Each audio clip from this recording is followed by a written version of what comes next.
An Unbidden Guest.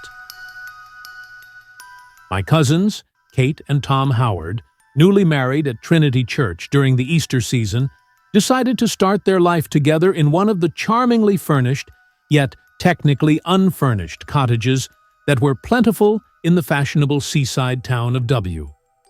Their choice was a delightful one, perched right on the edge of the beach, offering a spectacular view of the sea. The waves practically lapped at their back door. Eager to begin their domestic life, they moved in early in May, brimming with excitement to try out their new partnership.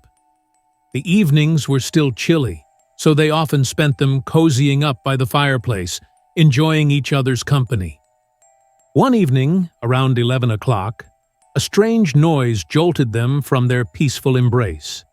The sound of a small object falling, followed by heavy footsteps, then silence once again. Tom, poker in hand, bravely set off to investigate, Kate trailing behind, clutching his coattails and trembling with fear. They searched upstairs, checking under every bed, as Kate remembered how burglars always seemed to hide there in novels. Next, they explored the dining room, finding everything in order. Finally, they reached the kitchen, where they discovered the source of the disturbance. The back door, left unlocked and slightly ajar, revealed the path of the intruder. Their initial panic subsided. They returned to the dining room. Tom, upon closer examination, noticed that one of their quaint little pepper pots, a wedding gift, was missing. Other small items on the sideboard had also been moved. The following morning, Kate gently chided the cook for her carelessness. She was shocked to hear the woman explain that she habitually left the back door open for the convenience of the milkmaid. They dismissed the cook and hired a new maid, chosen primarily for her trustworthiness and her diligence in locking up.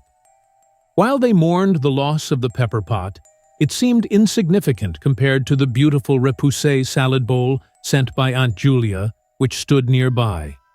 They kept the loss quiet, confiding only in their family. The little household settled back into its usual rhythm of domestic bliss. About 2 weeks later, Tom ventured out for a night of eel fishing with a local fisherman, a seasoned character. The eels were particularly active that night, and with the darkness, they didn't return to the cottage until the early hours.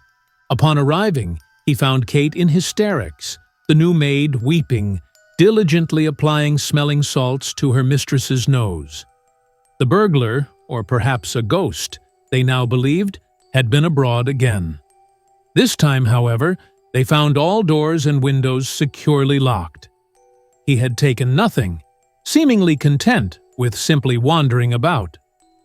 "Oh, Tom, he had such heavy boots and was so dreadfully bold about it," Kate cried, tears streaming down her face. From that night on, Kate was plagued by anxiety and refused to be left alone. Tom jumped at every creak of a door. The maid, terrified, declared, "Faith, the house is haunted, sure." Kate's days were spent searching for new maids, her nights consumed by responding to shadowy advertisements that never led anywhere. They tried maids from Ireland, England, and Holland. They even hired a Chinese woman and a few ladies of color, just to break the monotony. They were quickly gaining notoriety as the family that changes help once a week, when they finally found their second treasure, a new maid.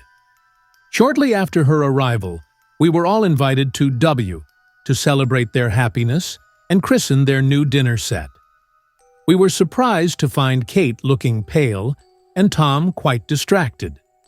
Despite a wonderful dinner, the kind that would have delighted any bride, we retreated to the veranda after the meal, leaving the men to their cigars.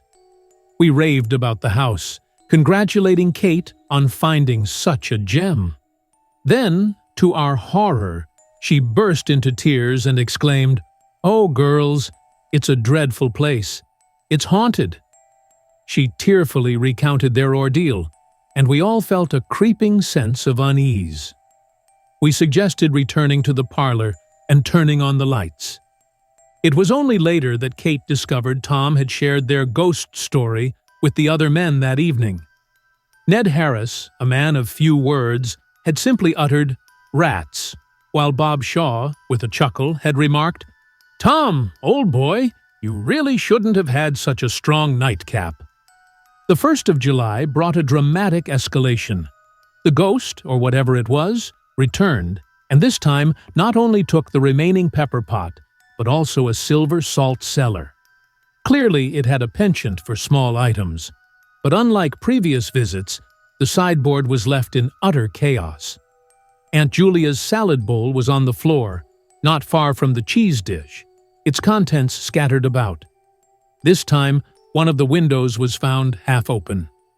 A week later, a note arrived from Kate informing me that she and Tom had retreated to Saratoga to spend the remainder of the season with her mother. The following spring, Tom received a note and a package from Mr. B, the owner of the house in WV. The note read, "Dear Mr. Howard, my wife believes these silver items may be yours. They are marked with your initials and include 2 pepper pots and a salt cellar. We found them the other day while spring cleaning, nestled in a rat hole behind the sideboard. I neglected to seal the holes last spring, or to warn you about the water rats. They can be quite the persistent fellows, you know. Warm regards to Mrs. Howard. Very truly, John B." So, the ghost was revealed to be nothing more than a rather industrious water rat. The next season, a ghost club was formed, with a small silver rat proudly holding a tiny pepper pot as its emblem. We thoughtfully offered Tom the presidency, but he declined with a wounded pride that, I suspect, will never fully mend. The end. If you like the story, hit that like button and subscribe for more videos. Let me know your thoughts in the comments below. Was there anything that surprised you? Who's your favorite character in the story? I can't wait to hear your thoughts.